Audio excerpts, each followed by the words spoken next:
showed me a video that a woman was wearing multiple screens. That helps you wear. I mean, I was supposed I to wasn't. ask you that. I usually select the clothes and the filtering all based on my comfort. I don't impose of any of the inspiration. For most of the people, a certain influencer, certain celebrity influencer's choice. For you, it's not. If I wear something one day and I love it, I'm gonna wear it twice a week, thrice a week, that way. So I think which is why I don't like investing a lot of money when it comes to day-to-day clothing. I am 90% online. Welcome back to the Consumer Show. Today we are getting into fashion, but contradictory to the consumers, we are getting into the manufacturing and trading segment, because like I feel fashion is very impulsive, and we would like to see it in a kind of a trading perspective and a manufacturing perspective rather than the consumer perspective. So here we have Priyam and Dimple. So please introduce yourself and tell us which segment of fashion you operate and tell a little bit of your story behind it. So basically we trade in men's formal at the fabric level. It's a B2B business and we are mainly operational in Mathura region. Okay. Yeah, Mathura, Vrindavan. So men's fashion. Men's formal wear. So my job was to expand into ethnic side. In 2016 we introduced ethnic SKUs and when I joined, I expanded that segment. No, give me a more of a we'll get back to the story of men's formal, like how you discover the fashion behind men's formal or men's fashion in general. You look after only formals. So we started with men's formals and it's at the fabric level. So we trade with retailers. We basically provide supply fabrics to them who then convert that into ready wear, like Priyam you do, right? Okay. So your background and story with. So the brand's name is Banjaran. It's a family-owned company, and my father started it 31 years back. Okay. Little bit of the story behind Banjaran is that at that time my father was 15-16 years old. Okay. He was extremely entrepreneurial, was looking for something to do. So this retailer friend of my father told him that there are really high margins in manufacturing of Indian ethnic wear for women. And at that point of time, there were really like 2-3 manufacturers in India who were operating at a major level. In ethnic wear? In Indian ethnic wear for women, okay, specifically. So my father started that business, and gradually over time he's grown it. So we are a B2B Indian ethnic wear for women brand based out of Calcutta. And we basically supply ready-made Indian ethnic wear garments to retailers of India. Okay. How do you find like certain fabric, and how do you procure, and like how do you decide like I'm gonna manufacture certain type of color, or else like there are different types of fabric over there. So can you just give a glimpse over there? Sure. So there's an entire supply chain, right? We acquire fabrics from suppliers based out of Surat, Bhiwandi, Chennai, etc. And there are various fabrics that are famous from different cities in India. Surat is known for synthetic fabrics. Okay. It's the biggest fabric hub of India, and one of the most clustered regions based in textile that you'll find in India. So we acquire fabrics from there, and then we, our fashion designers, we have a team now. Earlier my father used to do everything, but now we have a team of fashion designers who basically decide like based on future trends. And how do you decide? Like, can you say? Again, market research. So they are also consumers, right? The women fashion designers, they're also consumers of fashion. So they have somewhat of an idea about where fashion will go in future. And also Instagram, Pinterest, these are inspirations that we draw. And of course, the leading fashion designers of India and of the world. Just a glimpse of where fashion is going. Okay. And on the basis of that, they create a mood board of designs based on the fabric that we have available. And then we create samples or silhouettes. Okay. And based on that, we decide which ones we want to manufacture at scale. Okay, so you put up samples on the market and you see which one is going more, which one is people are picking more, and then according to that you do the mass production? Not even in the market. Okay. Internally, we say put up 100 designs per month. Okay. And then we decide, hey, I want to produce 20-25 of these designs and let go of the others. So it's a process. It's a creative process basically. Okay, that's interesting. Coming to the fashion of men's.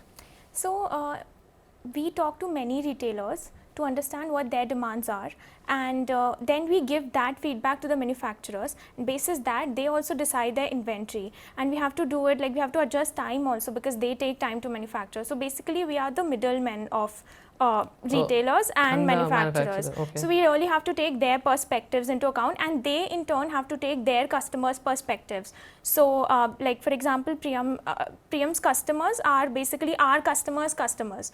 So we really need a long chain of inputs, right? And for us, mainly we don't deal with synthetic fabric, so we rely on southern areas of the country a lot for getting organic cotton, linen fabrics, because we deal mainly in those. So Bhiwandi and Chennai areas. Okay. So like give me a glimpses like you see from the core, like the moment you see certain fabric or something, you know what's type of it, like what are the things you're gonna do with that. But like as a normal consumer, how do they recognize like the quality, and how can you rate the quality of the fabric? Right. So I think one indicator is the feel on the skin. Okay. If you wear it for some time and it feels uncomfortable after a point, or after say 2-3 times of using it, it starts feeling bad on the skin. That's, I think, the most easy or basic indicator of how a fabric feels on the skin and how synthetic it is. Okay. And not all customers can do that. Yeah. But Coming to today's online, how can you say that actually? Because in online we just see the design of it, like we don't even feel, right? Like the experience which you are saying, it's very like uneven today. So I believe online is just a channel. Once a customer purchases from a company, say Libas, it's the largest Indian ethnic wear brand for women in India. Say I purchase a garment from Libas and I like the quality, I continue purchasing from that company. Oh. Say I don't like the quality, I will not purchase the second time, right? So online just makes trials easier. And it's not necessary that every time a customer will go back to online without gauging the quality. I'm also a aware customer, right? So each time a customer just judges the company based on the quality. And online just makes trials easier. It starts with business, and then now I'm going to start with like, how do you notice trends, and give me a first interaction with your like customers or retailers or any other B2B business, and from there you can give us the like insights which you got where normal consumer or non-consumer can learn from it.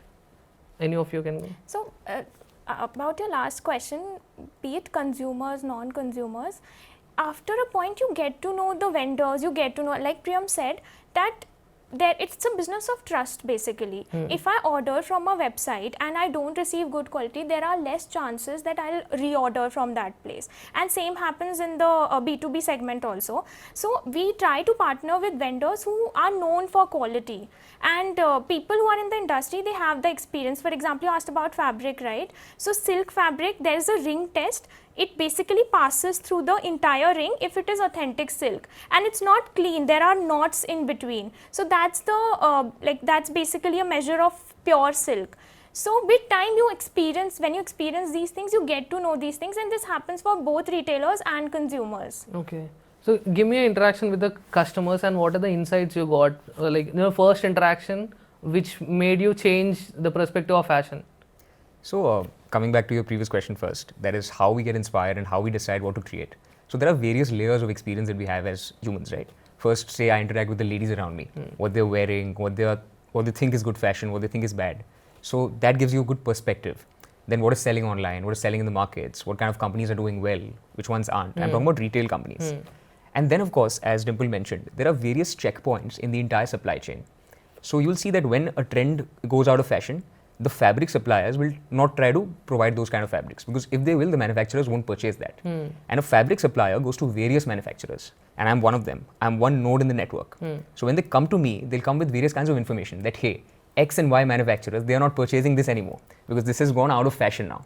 So that's my first checkpoint. And the second is when I try to sell it to my retailers, they'll be not interested. So there's a bit of inventory that's already stuck in that fabric. Why will I purchase more of that? Okay. So there's checks and balances at both sides as well. And how's the cycle of it? How frequently the cycle changes? For women, it's super fast. Right. Every 1.5-2 months, something goes out of fashion.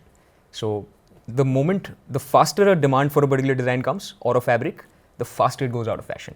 Okay. So the cycle is really small. See, 1.5-2 months is also a long range, what I'm talking about. So talk about women's like consumer segment. Like what do they really look for? Like in a fashion, like what do they really look for? Timing. I think timing is the most essential when timing it comes to... Timing in a sense like the current like fashion statements? Absolutely. Okay. Say Kiara Advani wore a particular outfit. Okay. Now every woman starts aspiring to, oh, I want that Kiara outfit now.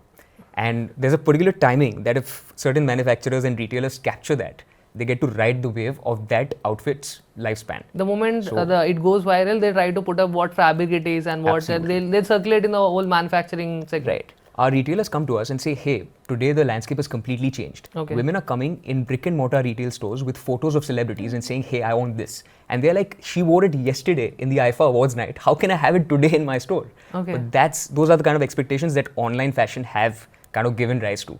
So it's become really hard in fashion today. Okay, and post that, can you give me details like in a fabric level, in their like consumer insight level, what do they more look for? Apart from timing, you said like timing is more of fast fashion kind of Right. thing. It happens, they wear it for like 6 months or 3 months, then they look for new things.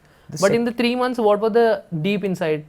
I think the second is exclusivity. Okay. So every design has a life in terms of exclusivity and how few people have access to it. So say for example, some fashion designer came up with some design, and now the first layer of women, they are aspiring to a certain design. When they have access to it, beyond that, a second layer of women, so basically the designer fashion is in a few lakh rupees, then a few thousand rupees, then a few hundred rupees. So from an income level also, the value of a design keeps falling and it trickles down to every layer of consumers. Quality? Quality also as well, because with price, quality also has to come down. So in a way, quality as well. But quality is also a long-term indicator. They say some people want daily wear, like cotton, which Dimple was adhering to. Cotton is an organic fabric and its lifespan is much higher than synthetic fabrics as well, right? So women who are looking for quality, daily wear, they look for good quality cotton so that it feels comfortable on their skin, especially in summer months. Okay. In the seasonal also it does change, right? As per the season changes, the Yes. Clothing changes and Fashion everything. is very seasonal, Right. Yeah. and it is based on trends. Okay. And what about in a men? Because men formals is like, I can see my dad wearing the same formals since Yeah. like 10-15 years. There's no much of change over there. No, so men's fashion doesn't change a month, like 2-3 months, but yes, it is seasonal and it is based on trends. So as Priyam said, that in retail, people come with photos. That is happening in wholesale also. Our customers, they come with their customers' demands that, okay, people are now looking at these fabrics, what this celebrity wore, so we want this. And it's difficult to manufacture it at a large scale. So, but they also know that. So it doesn't happen that rapidly with us, but changes happen, and in 1-2 years you get whatever is trendy. We have to have that in our inventory. So from both of your perspective, I can see some designer launched some design with a celebrity, and that has a ripple effect in the cycle of a fashion. Yeah. So like, how do you segment it? Because they have a premium quality and the premium customer, but the mass customers and the middle-aged customers are different. Right. So how do you cater to these things? Because it's different, right? Like everything differs. The quality, yes, quality, timing, everything is differs. How do you see it, and how do you calculate the demand and what do we call? Sorry, how do you calculate demand and give it to them? So there are a lot of processes that a garment goes through before becoming a ready garment. There's stitching, there's embroidery, there's dyeing, there's printing. So the quality is a function of all these processes. When a designer launches something, they use top-notch quality for everything. Then say for example, a designer launched some print. Now with digital printing, it's extremely easy to copy a print and make it viral within one month's time. So that's what's happening today. As soon as a designer comes up with a print, some fabric manufacturer in Surat who has a design team ready, they'll copy that design and print like thousands and lakhs of meters of it in the market and give it to manufacturers. By the time it comes to the market, it's dumped, and people, the lifespan of that design, which would have been easily 3 to 4 months earlier, is 1.5-2 months at max. So that's how it happens. It's super quick. Somebody copies it, makes it a little bit worse quality maybe, but it feels good on the skin. So it's not bad quality either. It seems good actually. Right. But it's a good looking aspect is covered, but the quality aspect is like compromised over there. Right. So this is where the fabric printers come in. Then in the embroidery side of things that the manufacturers do. For example, the designer had a few thousand rupees of embroidery on that garment. A manufacturer here would do, the one who's copying it, would do around a few hundred rupees and make it even diluted. Of course, it's great. The garment still looks amazing, but to bring it at a affordable price point. Okay. And then slowly, gradually, it trickles down the value chain and the consumer value chain, and then it fizzles out of the market. Okay. So give me a crazy story. You had an interaction with any customer. They while they said you some insight which changed your perspective towards men's formal. So where you felt like this is something new which I am looking for, which I can bring up and learn. You go first. I'll have to think. so He has been saying much. That's what I want to ask you, because he covered a lot actually. Like he gave a perspective of manufacturing, then the market, and then how he sees the like So you know you consumer want the and story? or your insight or how you look at it, because like I'll tell you how I'm looking at the episode. Here first it comes like I've did other episodes as a consumer because they don't have a background. You people have the purpose of the episode fashion is you people have a background, you give us a business perspective as well as the like you know cloth like how do we choose the certain clothes and what you have learned, so that like you know we get it or other person which they are like you know trying to see as a fashion might be different. The thing is, we mainly deal with bulk orders, so we don't get crazy requests. Okay. And retail clients are also sane. So, Okay. so but yeah, there was a time when somebody asked a huge bulk, what do you call that? Bulk order? Bulk order. It's gathan in Hindi. I don't know what it's called in English. Hey, Hindi Fabric में बोल thans you सकते call हैं. it. Than. Yeah, Than, than. than. I don't know what it's called in English. Okay. So than is basically a whole chunk of order, but he wanted pastel colors because apparently his customers were demanding pastel during wedding season. And I was surprised because I didn't expect pastel to pick up in men's wear. Right.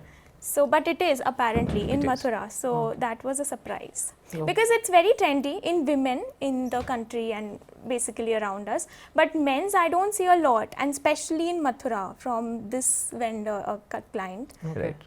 So give me a bifurcation of you know men's formals, like you know like what type of fabric, no, leave the fabric, like what type of categorizations you do and how do you target them? So it's basically suiting, shirtings, and then you have bulk than cheezein, and then you have cut pieces, and then these brands Siarams, Raymonds, Aditya Mills, all of these. Okay. So and give me a price range, like how customers in your segment are price sensitive, and same with you actually. So as manufacturers, we find customers who are both extremely design sensitive and some who are extremely price sensitive. Okay. So we have to cater to them a bit differently. So our top designs, we'll show to the customers who are design sensitive. The ones who really focus on design and they're willing to pay a premium because they know that a good design and an exclusive design especially, it sells, right? So they are one kind of How do customers. you rate the good design, bad design? So it's just an art. over there. Okay. So at this point, say for example, there are 10 designs and there's one customer that I have, one client, and he will select maybe none of them. Oh. But then the 11th, 12th, maybe he selects the 12th design and he really likes that and he's willing to pay a premium for that. I can produce thousands of that particular design for them, and the sampling cost is basically nothing. Even if I stock up all those designs and he takes none of them, I'm happy because he takes so many of those, like that 12th design, Okay. that it makes up for the entire lot. Oh. So I think it's just an art. After you're in the business for so long, players just have a knack for that. What about the consumers? Like you said, like price sensitive people. How much are they sensitive towards? Like, are they really looking for the good design in a good price, or else like only good design? I don't care about the price. Sure. So let me come to the second aspect: the price sensitive Yeah, customers. Customers who are price sensitive can be extremely price sensitive because it's an entire chain, right? If a retailer gets a request from women, say that, hey, I want this bridal lehenga, but make it this cheap. So those are the kind of weird requests that retailers get.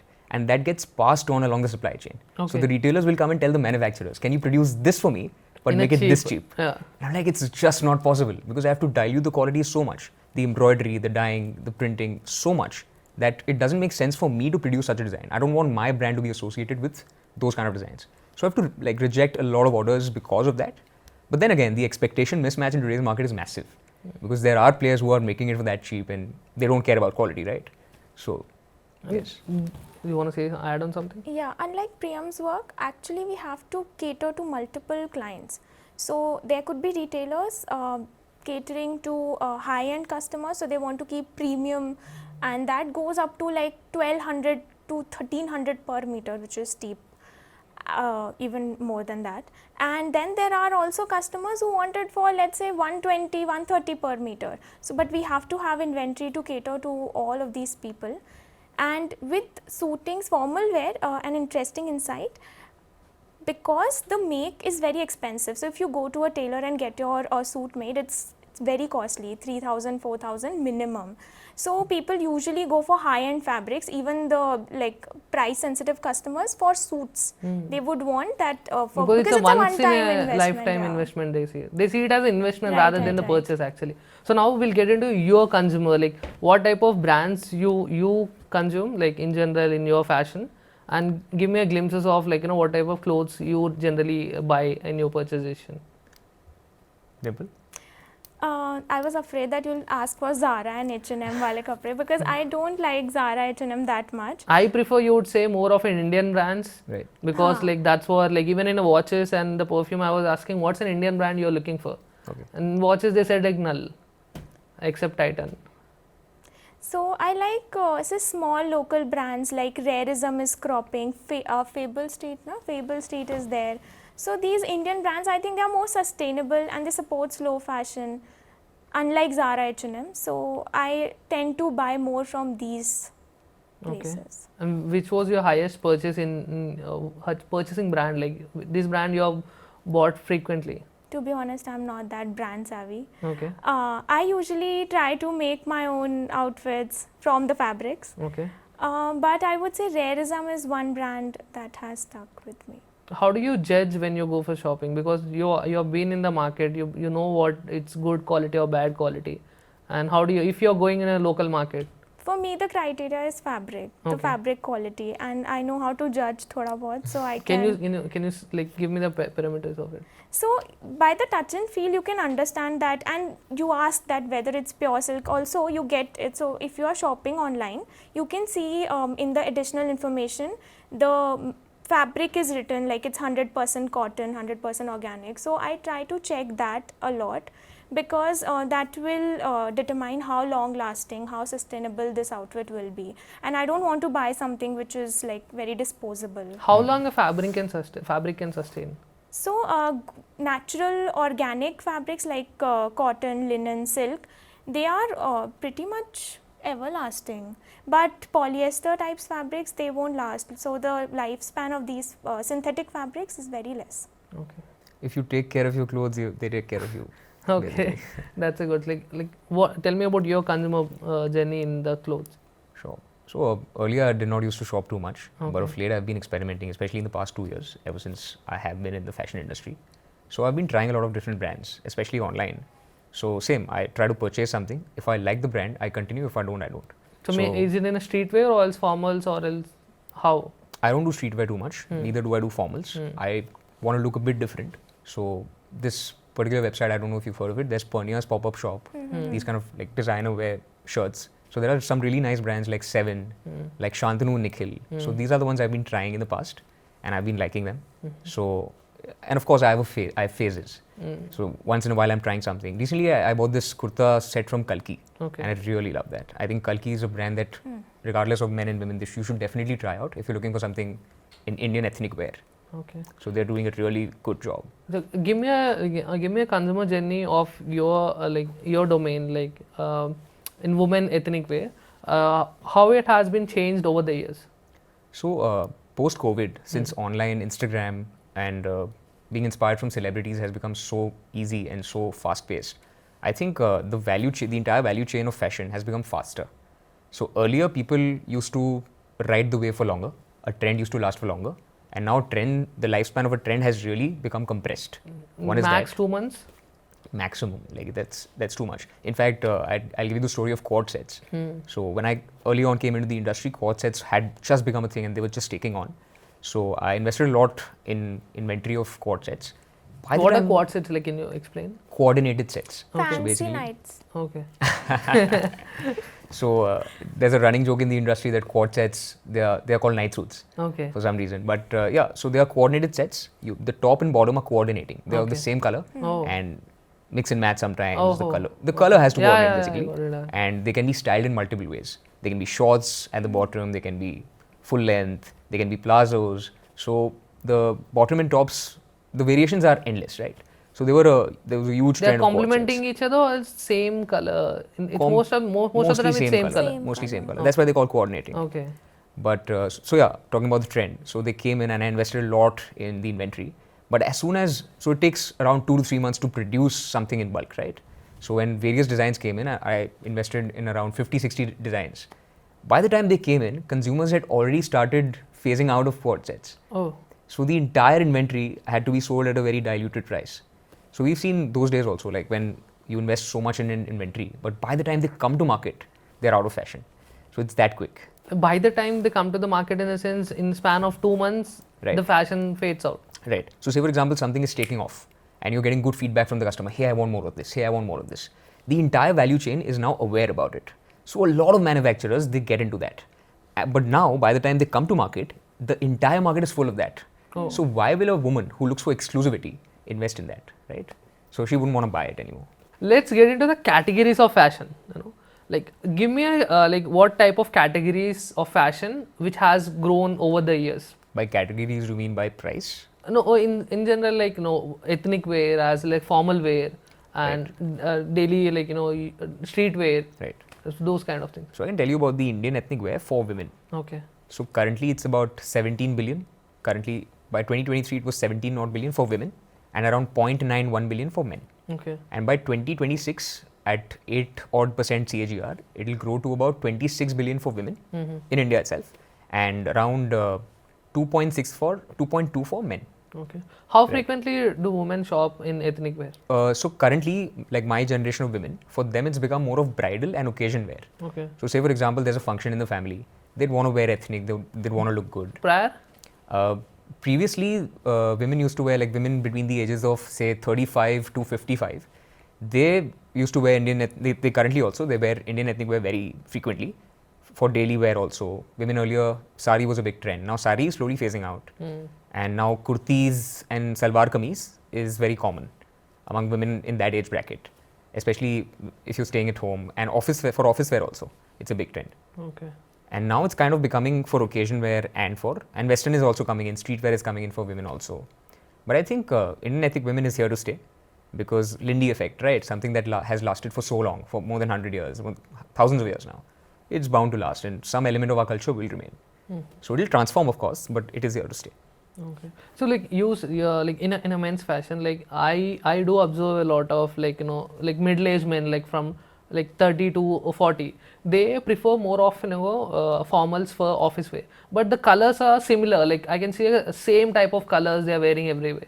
So how do you differentiate if you want to launch a brand over there? What can be the consumer insight over there to target like 30 to 45, mainly office going people who wear formals every day? For men, formal is very defined. With women, you can experiment with ethnic in office and western, but mainly they can, and there are not many styles around that.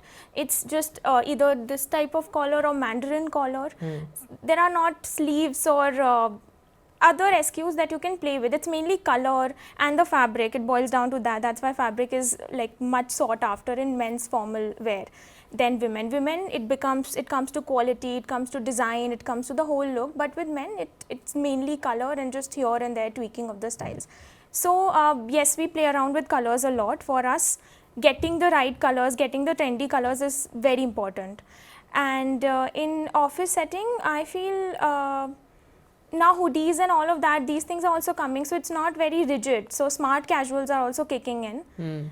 There's this new shirt I have seen, like you pour water and it doesn't absorb and it reflects. Like, is it new thing? Is it new trend happening in men's formal? Nothing that I'm aware I think of. it's a fad. It's a fad. Like they market it as a smart shirt. Like it gives you if something I don't know exactly. They market it as a smart shirt. Water repellent something. Yeah, I think that's. I don't. So recently this friend of mine, he excitedly called me and like, Priyam, I've seen a trend in fashion, you should definitely work on it. And he showed me a video that a woman was wearing this screen, multiple screens on her body, and it was changing clothes. It was changing, the screen was changing, and it was a dynamic like cloth. Is it a fashion? It's basically some kind of technology that helps you wear. Urfi Javed video? I mean, I was supposed wasn't. to ask it actually. But yeah, so according to him, it's a trend that it'll take on. I think if at all it will, there's some time the technology has to morph into something wearable and something reusable. So I think there's time. It's at best an experiment as of In now. men's fashion, I've heard that it's like many different types of technologies are kicking in, like ultra stretch and extreme stretch mainly. What? Give me like what exactly men look for more price or else more better quality. Men or are else- not that picky. Okay. Yes, I So- agree. So, but yes, price, as I said previously, it's an important factor for both men and women. So they do see price, and for men, formal wear, I've seen that people generally buy quality stuff because they want, it's more timeless and more permanent for them. It's like one-time investment. So that's why if you keep quality fabric, that will sell. Cheap, only some people will buy, and that too, it's a very niche segment that very small retailers do that, but to sustain you have to keep quality premium fabrics for men's formal. Okay, and one other thing, like in India, there's a different type of cultures and different type of clothing we do. How frequently it changes from north, south, east, and west? My father famously says that if you walk from one lane to another, the fashion is completely different. Yeah, obviously it's it is true. different. So it's super fragmented in India, and that's why it's so hard to cater to customers in India. And that's why brick and mortar retailers are also here to stay, because they cater to one catchment area and they understand the generational fashion needs of that catchment area. And this is especially true in rural India. In tier 2 and tier 3 cities, there are these family stores. They keep clothes for women, men, and kids. So they stock up everything and they cater to the entire family, because there the population is small, right? And people would come again and again to.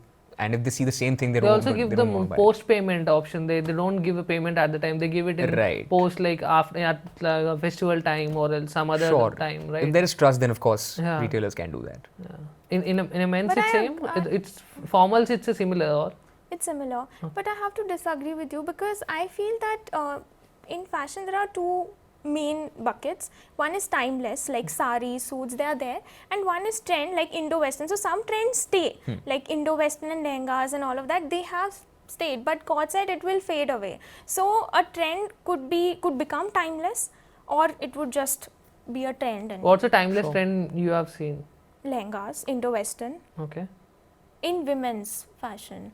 In men's, different types of kurtas. To be honest, men's fashion is not that dynamic in my opinion as women's is. Like another point, like who influences consumers largely? Celebrities, fashion influencers, anybody with a Wait, voice. now online. it was influencers. Prior to that, celebrities. Yes, of course. Anybody on television, anybody who you can look and say, I want to be like her. She's so powerful. Oh my God, she's so beautiful. I want to be like her. Anybody with that kind of an aura, I think, has influence over women's fashion and their mind space. Okay. And to add to that, weddings. Okay. Right. People get influenced in weddings a lot. Like in the last wedding, this person wore this, that. Okay. So in general, the people who gain popularity has a larger opinion leader Yes. influence over the mass audience. Yes. Okay. And coming to the price segment, how much the in ethnic way, how much the highest willingness of the consumer? So highest would be, say, a few lakh rupees for a bridal lehenga, right? Or like north of, say, 10, 20 lakh What's the rupees. North Star metric over there? North Star metric with respect to prices. Yeah. So I think there are various segments, right? A Sabya Sachi lehenga would be a few lakhs. No, And crores. crores also, right? Okay. And then when you trickle down, there is a basic kurti that's selling for 500 rupees also. So there are people at various price points in the market. And of course, depending on the occasion and depending on the importance of the occasion, like a wedding is a one-time investment. So people are willing to spend a lot of money on wedding clothes, especially women's wedding lehengas, because it's a big moment in a woman's life when she's getting married. And marketers and people like us capitalize on that trend. Okay. Have you been to Chandni Chowk? It's crazy over there. Okay. Like lehengas sell for 1-2 CRs essay. Oh. And give me like this, like streetwear is very, people say it's very exploited industry because like one in a in Bombay I've seen especially in Dharavi, there's a lot of manufacturing. It's known for manufacturing actually. So a lot of goods come from Bangladesh and they do the end part over there, then they sell it. We get in a cheap cloth over there, and they people do a street fashion a lot. And now a lot of people are trying to do it. So how are the margins over there? And how's the fast fashion thing only resonated with street fashion, not with other clothes? It's a stigma actually. People say when they say fast fashion, they associate with street fashion, not with ethnic wear, not with any other traditional way.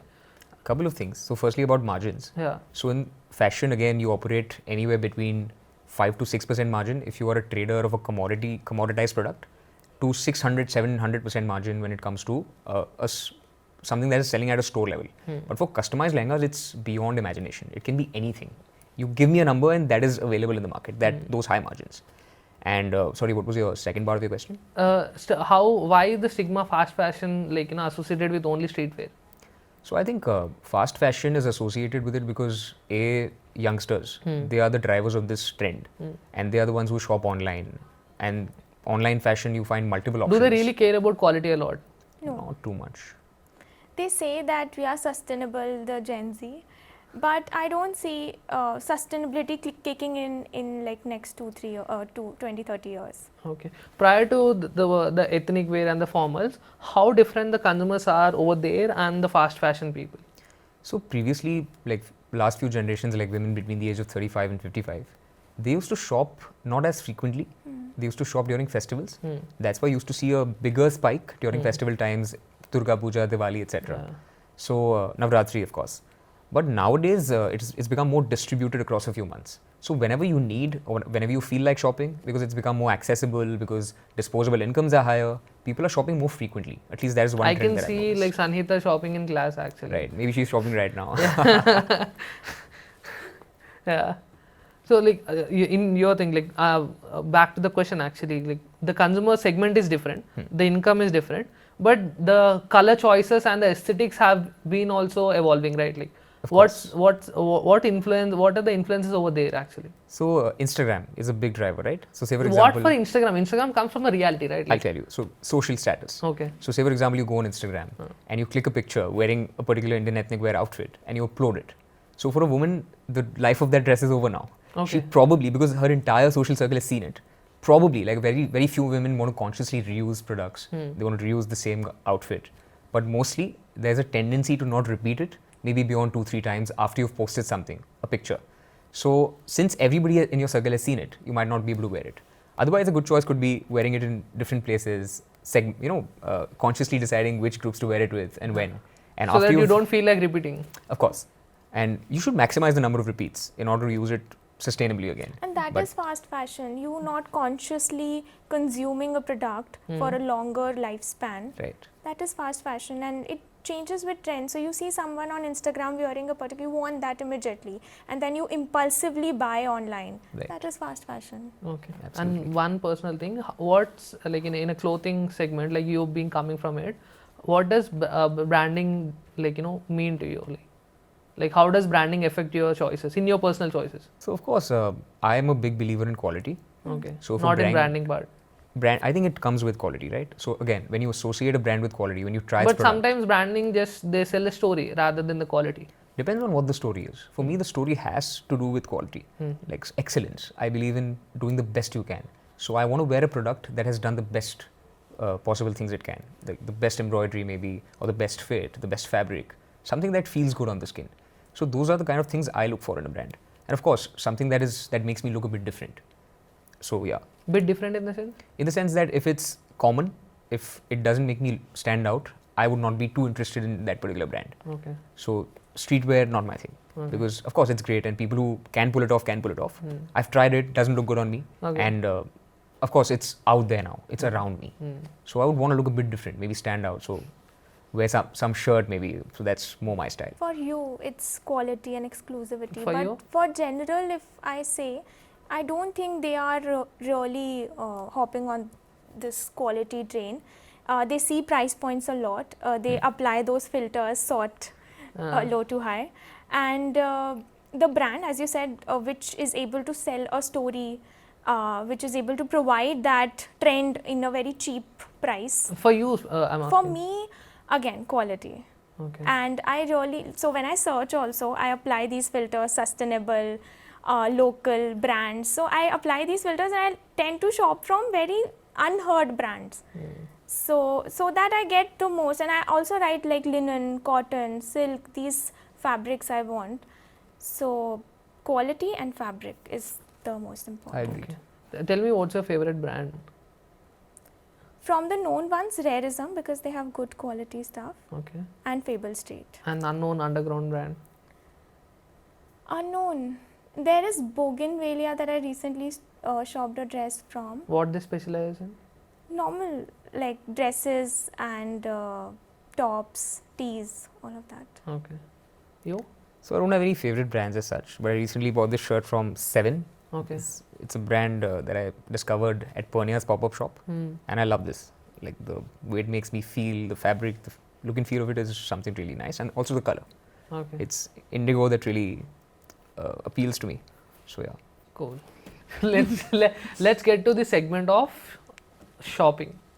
And how frequently do you shop is my first question for both of you. Give me a little bit of intro of yours and tell us how frequently you shop. I am Anyone of you? Sannyhitha. I shop every day. Literally, like while walking also, I keep scrolling my phone. So I'm a super crazy online shopper. Yeah. Only online. Yeah, only online. Okay, I am Unnati. I don't shop that often, but I think on a weekly basis, I am purchasing a thing or two. It's sort of become like a discovery activity at this point. Okay. That whenever you get 5 minutes free, you open Myntra, you open an app, and you're just scrolling up and down. People open yeah. Instagram and WhatsApp actually. You open Myntra for free Yeah, time. I do think that. yes. I do that. Yeah. Okay. And give me your purchase, purchase decision. Like, what are the things you consider while picking up any particular, any dress or else any brand, particular jeans, t-shirt, or anything in women's wear? So I am very, very specific when I'm choosing my outfits. It's extremely, extremely neutral. I know which brands I have to go to, so I'm very, very targeted that way.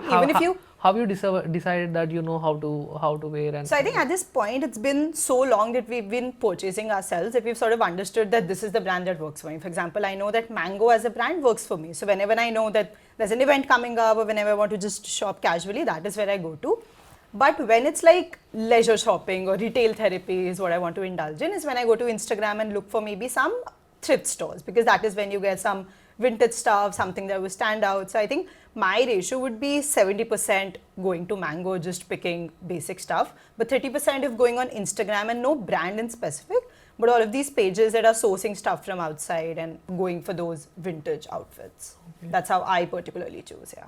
And give me a perspective, give me from the beginning of your fashion journey, because it might started somewhere in your schooling. What was the first brand and how you evolved as a person in fashion? Okay, so I think I started off with Benetton. That was the brand that I used to shop a lot. Who introduced you to this? I think like coming from a small city, Meerut, there was a couple of brands available there, so you just tend to shop from there. But once I got into college, got exposed to Delhi, that was when I started experimenting. So Forever 21 was one of the brands that I really, really used to shop for. And so a lot of fun stuff, frills, this and that, etc. But I think over time I realized that I like very structured silhouettes. So that is what I started opting for, like blacks and browns and greys, but very structured, body fit, bodycon dresses. Something like a Kendall Jenner, how she dresses up, is what I aspire to dress like. So I think now everything is driven by that. So now I've understood there's just a couple of brands who are catering to that. So I just stick to. So your thought process, the way you build your thought process defines your fashion. Yes. Like I think your thought process should reflect your fashion. Somewhat, yeah. So how I look at this is that more than what looks good to me on face, it should suit my body type. I think that's how I choose. So I've understood that bodycon is something that works for me. I've understood this sort of sleeves is something that works for me. So now I tend to stick to it. Okay. Yeah. So in my point of view, when I was a kid and all, my mom used to get it from local stores only. Then later on, I understood based on my skin tone and then body shape. For me though, jeans, all brands doesn't fit because I am short and also I have a wide thighs. So I opt for the jeans which are which suits me actually. So I prefer Freaking and then H&M. These are very good on me. And then I usually select the clothes and the filtering all based on my comfort. I don't impose of any of the inspiration actors or some influencers. I don't. Whichever I like, I prefer that. And based on seasons, actually, I prefer because that shows the comfort on me, no? Like rather than opting for some other style or something. Something reverse to the what manufacturing people said. Like they said whatever for most of the people a certain influencer, certain celebrity influencer choice. For you, it's not. No. Most of the time. For me, most of the time, it's not. I basically take Not the point, actually. I take impulse from the Instagram. I take the screenshot of the picture. The recent feature has come in the online shopping. You can paste the picture and then find the relevant model. For that, I take Instagram pictures. But I don't follow any actor or somebody because this is me. No, me being me. I feel that. Yeah. So my shade, I think the shade of colors some others doesn't go fit on me. Even I have a sister, younger sister. She is little fair than me, but that doesn't match among us two. Yeah, no, I agree. I Yeah, completely. like our shade of my shade is different and her shade is different. And I recently discovered something that there is a year of color. So What it is actually? year of color. Color of the year. Yeah, color of the year. Okay, So, color of the year. Yeah. Lord, they publish the books and they sell these. These the color of the year. The And fashion that actually trends. sits well, mostly every time. The fashion trends goes on that year only, and influencers do all that. So I see when year starts, I see this year is like peach fuzz. That's it. Peach and apricot. And also I purchase, it's like, see, when online winter clothes gets more price, in summer it goes low. I purchase winter clothes in summer and summer clothes in winter. So that I'm a super crazy online shopper. Like, I have coupons for everything. Okay. And then I have icon purchaser from Myntra, Nykaa Platinum. I have Supreme in everything. Okay. So give me like what are the first things you notice in a brand, in a clothing brand, any local clothing you go street shopping or anything, even in online. What's the first thing you notice? Like, give me aspects and rate it accordingly. Like some might say like mango. You said they are more of designer led thing, and they do a lot of exclusive pastel colors. I think so. Yeah, they do. Yeah. And like rarism, she mentioned it's more of minimalistic kind of like thing. So what are the things you look at the first impression and tell me your story of it, like a brand which associated you discovered and then you became loyal of it. For me, though, this freaking I told, I never been loyal to any of the brands because I keep fluctuating every day. Because some embroidery is good in some other brand and some georgette is good in some other brand. I actually goes based on fabric rather than going with the brand, because that I should feel comfortable also, right? And also freaking, why? Because it suits very well for the all type of body shapes. So when it's a type of jeans, no, where when you sit, when you walk, it should be comfortable. And the shades also, it's good in freaking. The fabric is also good. When you have wider thighs, obviously, like your skin, your jeans gets fade away so easily because of walking style and all. But freaking is like so amazing cloth that doesn't fade. After how many washes also. Okay. So the quality made you loyal. Yeah. Okay. Quality and the style of their designs, trends. And that's a good point actually. So coming to you. I think more than quality, it's the fit that matters to me, because I want very structured fits. Even if it's slightly loose from one end, it can make me switch a brand very easily. So I think Mango was perfectly. It does it for me. I just know if I have to pick a top, be it a dress or be it a jeans, I don't have to try at all. How many purchases you have? How many purchases made you feel it? Like how many times you have purchased to make you feel that this is perfect brand for me? So I think this is something that online shopping has sort of changed, because when it was offline, you weren't loyal to a brand. You actually go for the shopping experience, right? Yeah. But when it comes to online, you really need to save your time and you know where you go to. So over time, I eventually started realizing, I usually just use Myntra for shopping.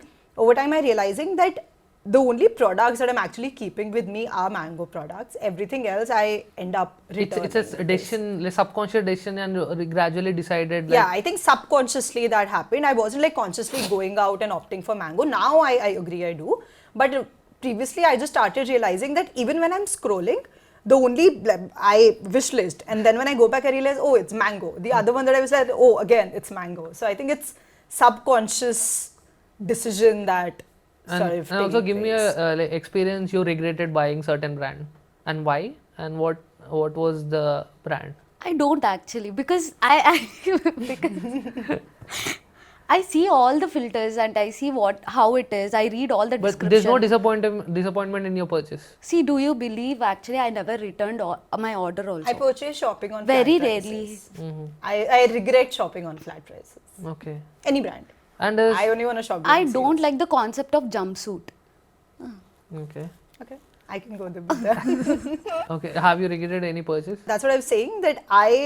So if I've purchased one particular thing and 2 weeks later I see that it's on discount, that's when it hits me that that's where I went wrong. But I think no particular brand as such that I regret Okay. shopping from. Okay. Yeah. Give me a percentage of your clothes. How much you bought online? How much you bought offline? I am 90% online. Why 10% left? 10% is because somebody takes me to the mall for something and eventually buy. I get tempted there. And that is what I regret when I come back. Why did I buy from offline? Okay. Because I can't go return it. I have to try. I have to stand in front of the trial room. But and you then never for return the billing. products, right? Again, I have to go to the mall, no? Okay. If it is something from online, I can return it immediately. If I don't want also, I can get the refund. The only 10%, that too sometimes my mom forced me to take to the store and she wants herself to get her daughter clothes. That's when I go to offline. You? I think 70 online, 30 offline. Okay. So like, and there's this theory on the study, like a retail experience tend to make you purchase more than the online. And there's also another study which says online you tend to buy more. You add on some things which you don't feel necessary. In your case, what's the study you resonate with? Retail, you went and you bought like more than suppose you went for shopping and you want to buy for 2,000, then you ended up buying 5,000. And then online you buy frequently. You said like, and you how much budget you keep for online? Like you want to buy for 2,000 and you end up buying 5,000. What kind of consumer are you? So I think I spend more online.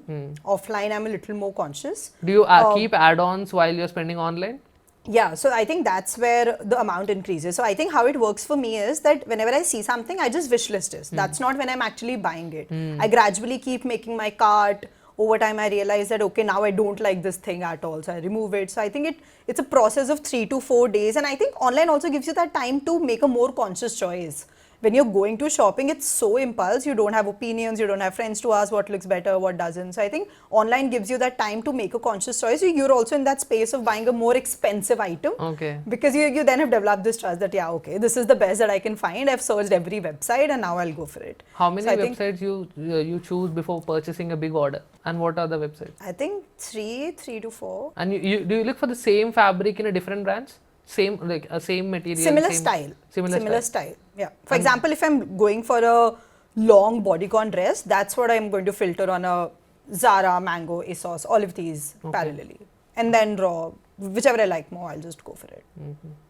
I usually get tempted in online only because of the coupons. They give us. I think the cart That size was my next increases question because of that actually. as Does well. coupons makes you purchase more? Oh, coupons influences me a lot. Like even now, I'm getting WhatsApp messages also that you got coupon on this thing. I immediately go and then I tend to make my order more than 2,000 so that I get 150 off. It is bullshit. Buying something 2,000. I think all of us realize that You said the similar thing, right? Like no, you said like you regret buying a flattened prices. Yeah. Okay. But that's not a coupon. That's not a coupon. That's a brand It's sale a regret like arey abhi de yeah. Because when it's need, you tend to buy stuff on flat prices as well. Because otherwise, I understand when my brands are going to be on sale. So I don't want to buy without sale at all. What's the worst brand you feel like? Worst brand. Yeah. Not worst, like bad brand. You thought the brand was good and you bought, and then you felt like no, it's not, or else some other review you got. So there's nothing. Yeah, there are some fits. Some fits doesn't suit me actually. There's a brand Fab Ali. If someone, I think it's Myntra's brand only. I'm not very sure. Yeah, it's Myntra's. But Fab Ali. But whenever I've bought stuff from them, which is ironic that it's Myntra's brand and it's too bad. Whatever they show on the app never matches what they deliver. Okay. I'm not questioning their designing or the material, this or that. But they'll show you a pink, they'll deliver a red, they'll write some other stuff. The material is completely different. So I think my experience with Fab Ali has been really bad. Okay. Yeah. I usually don't feel that because my purchase level is like if I satisfy all the filters of mine, then only I'll tend to get purchase it. I never return the order also frequently because I feel comfortable when I receive it because I keep a lot of work in it to buy it. So Every day, Give me 5 one hours. thing. There's like a designer clothes. There's a normal mass production, and there's a little bit of premium in middle. So where do you see yourself as a consumer? It depends on the model which I buy because if I need something denim or something, I opt to something like premium only, denim dress or something like that. And then bodycons also I opt to premium because you have to have flexibility in the bodycon. Some other clothes, if we go for local brands, it doesn't fit on me properly and everything is see through it. The cloth is not proper. And then I myself place in between premium and then local between. So for streetwear you prefer more of a mass led brands than the premium? I usually don't prefer mass brands, Okay. Max, Zudio, all Okay. this, because if I see somebody wearing the same dress, That's a popular meme of a Zudio actually. I don't wear that. I keep that top aside only. I delete that top from my brain, literally. Okay. And like what about the ethnic thing? I forgot, you haven't answered that. Like how do you see like designer led premium on the mass? I think, not designer led. I don't usually go for designer stuff. Why? Like is because of a price are you price sensitive or else it's I think I also get bored of my wardrobe very, very early. Okay. So I prefer not investing a lot of money when it comes to not ethnic stuff. So anything Western that I'm wearing on a daily basis or any office wear items, because I've realized that one particular month I'm sticking to a particular piece of clothing. Next month I wouldn't want to wear it at all. So I think I don't like investing. What was your a lot. last like piece you stick to? As in? Like What? you said like you're gonna stick to the one piece of cloth or one piece of So if I wear something one day and I love it, I am going to wear it twice a week, thrice a week, that way. But after a month of stretch, I don't go back to that outfit again. So I think that is when I want like a refresh, new items, this and that. So I think which is why I don't like investing a lot of money when it comes to day-to-day clothing.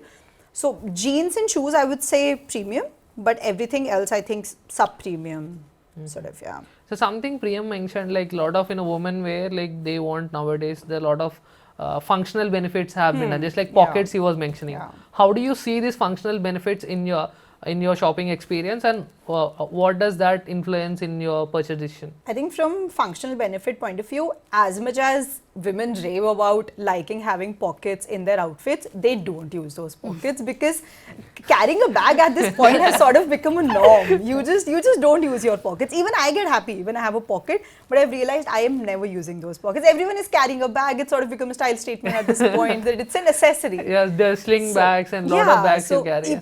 Half of the time you'll see girls having their phones in their hands, carrying a bag which is empty.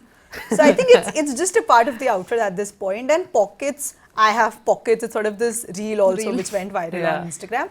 But I don't think they actually provide any benefit. Okay. No, for me also the same. But some footwear and all, I feel it should be little comfortable because we all tend to wear it for a long time. It should have the fabric, the sole that I see. And zips, I'm more focused on zips. Okay. Because it is really convenient, to fit your according to the shape and all. It suits rather than something with the buttons. With the zip, I'm little conscious about zip. Okay. Okay. And give me like what's like price you spend in a month on shopping? My mom should know that. In a month, Like I'll rephrase. on an like, average, how much you're gonna spend? How much amount you're gonna spend in a month for shopping? any shopping. Any shopping, not only clothes. Okay, fashion, clothing. Okay. So I too get bored of very easily. Like I feel my mood is not good, I have to change the clothing. If I don't, so I don't buy so luxury of, I don't invest also more. So I have a habit of changing the clothes very easily. So I do like for getting some dress for 2,000 rupees, I share it for 4, and for 4 for 2,000 I can get 4 tops, right? For 4 days I can have new clothes. I often cut my budget like that. Okay. Rather than something. Give me a more number like, which you I think spend. 5 to 6K for me. Yeah, 5 to 6K. Yeah. Okay. And also tell me like there's this myth of like a lot of options in the women wear and less options in the men. And how do you see that, like is there enough options in a women's wear and you need more options in there? There are always a new trend and something else keep coming on every day. So usually it used to be tube tops and then full bishop hands. Everything trend keep changing. But And how do you keep hoping on this trend? what suits me is the main point. Whatever trend it is. I don't get proper fit into cord sets because something which because based on my height, it feels like something I'm into the same box. It doesn't look good on me.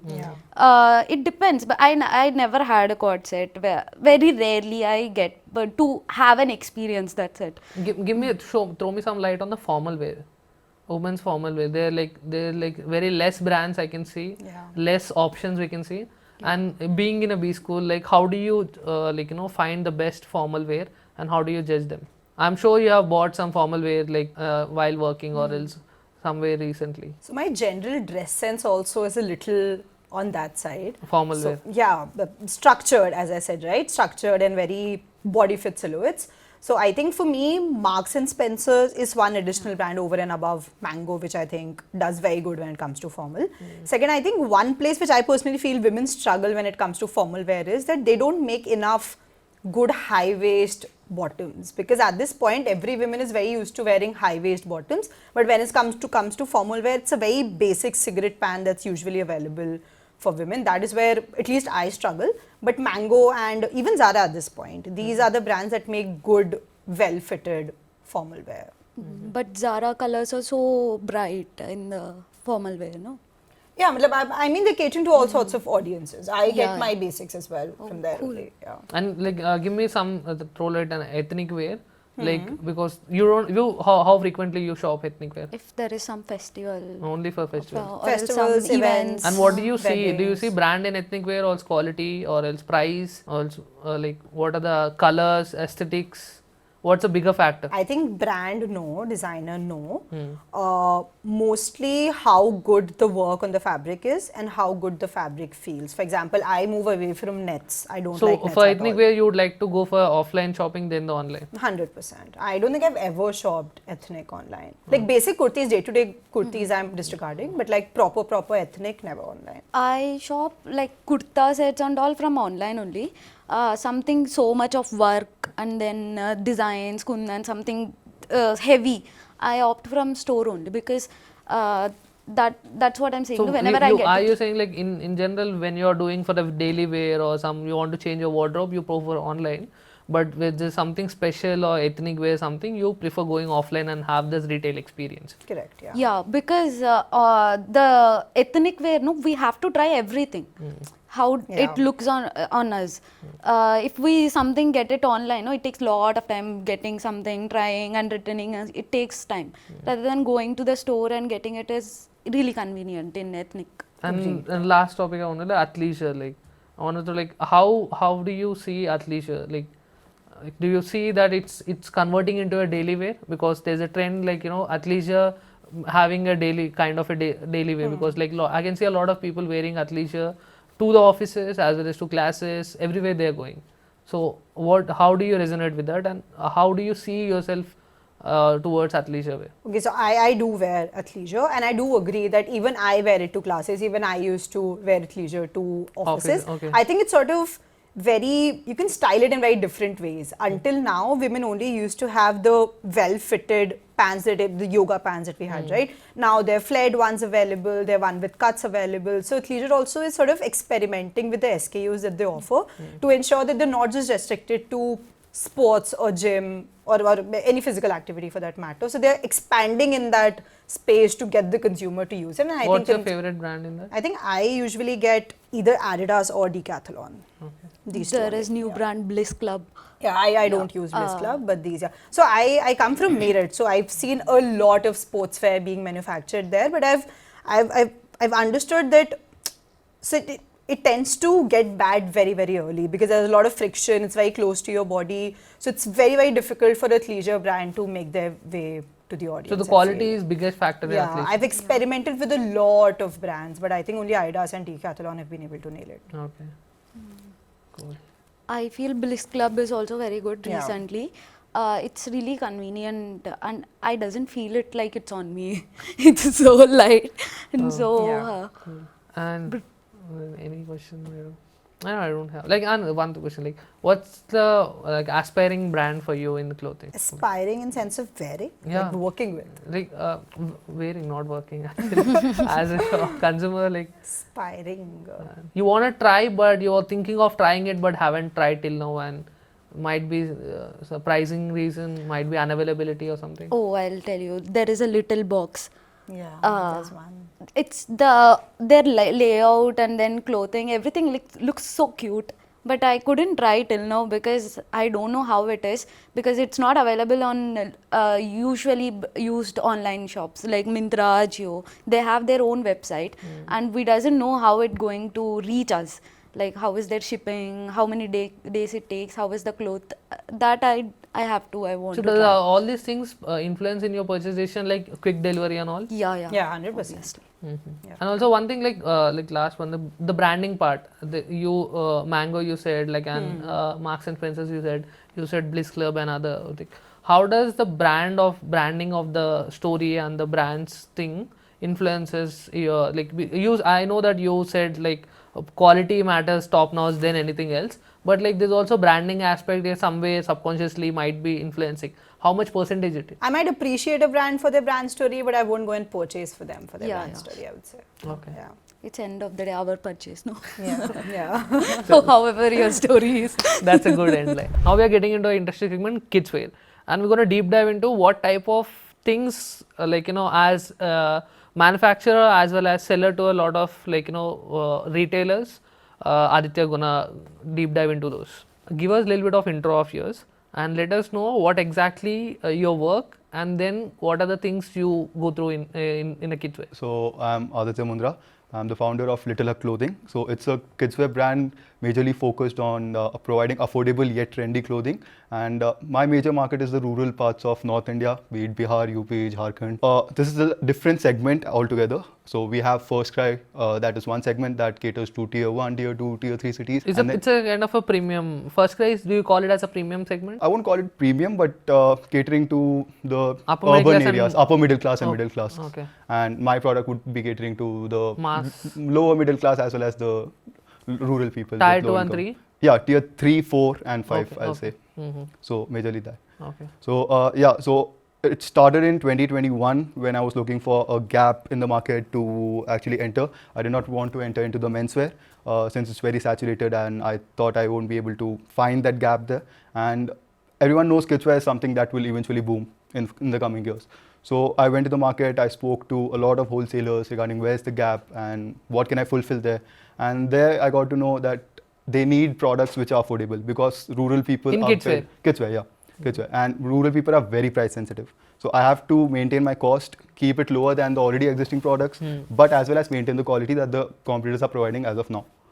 So yeah, I worked upon the quality part as well as keeping the cost to a certain limit because I can't charge margins here which are like the industry standard. Okay. So look, why have you chosen B2B rather than selling directly B2C?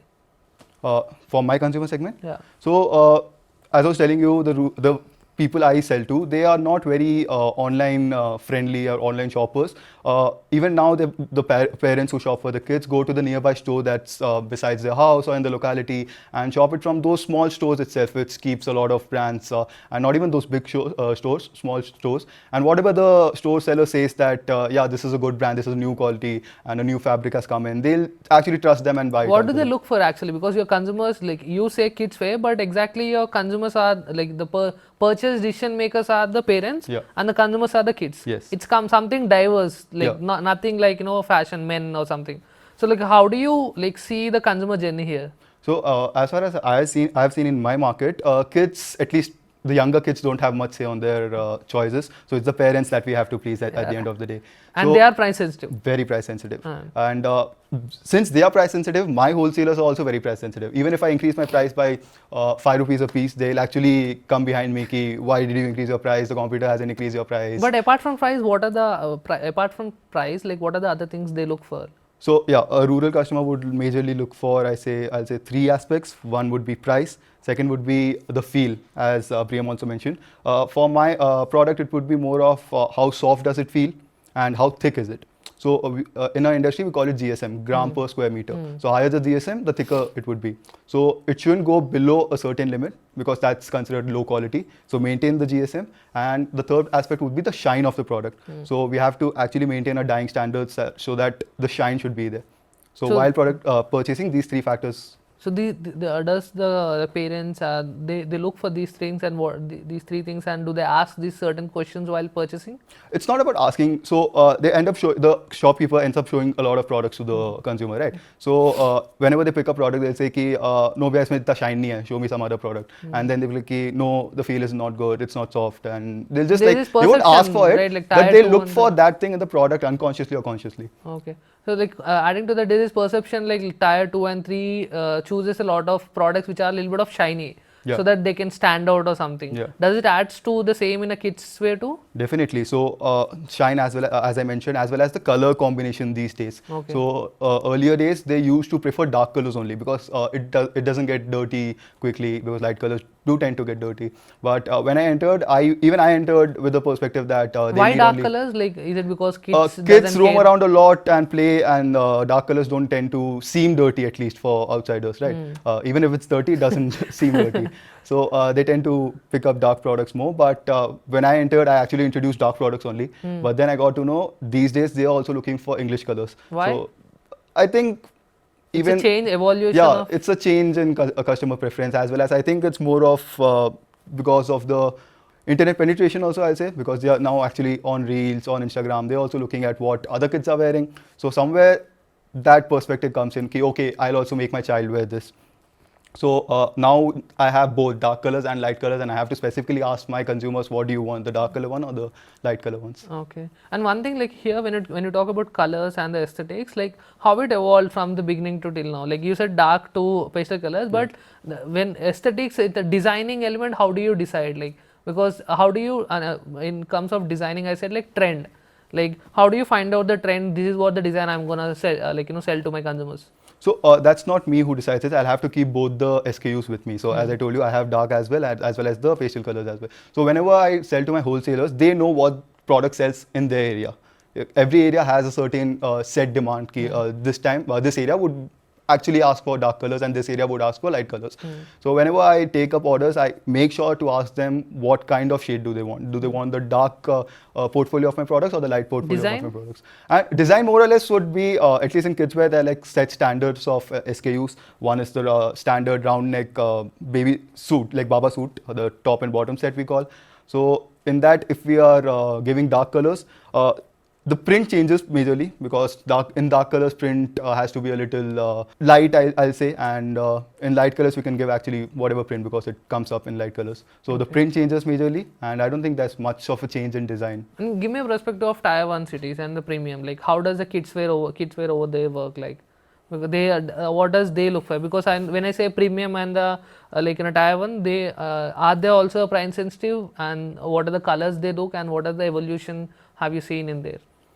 To be honest, as of now, I haven't worked with the tier 1 customers, so I won't have much of knowledge. But you might have done the market research and you would know the consumers, right? Yeah, so that's what. Even these days, again, for them, price would somewhere matter. It's not like they are not price sensitive at all, because end of the day, the kids grows. Okay? And the life of the product would be majorly, I think, 6 to 1 year maximum, because after that the kid would tend to grow, and either they'll have to pass on to the younger kids or someone else, but they won't be wearing it. So we can't charge prices that's extraordinary. They won't give that price. Secondly, again, the feel, but I think the design changes a lot when I cater to the rural area as well as when I cater to the urban area. How long the design stays in the market? We produce one design just for one. By design, I mean prints. Yeah.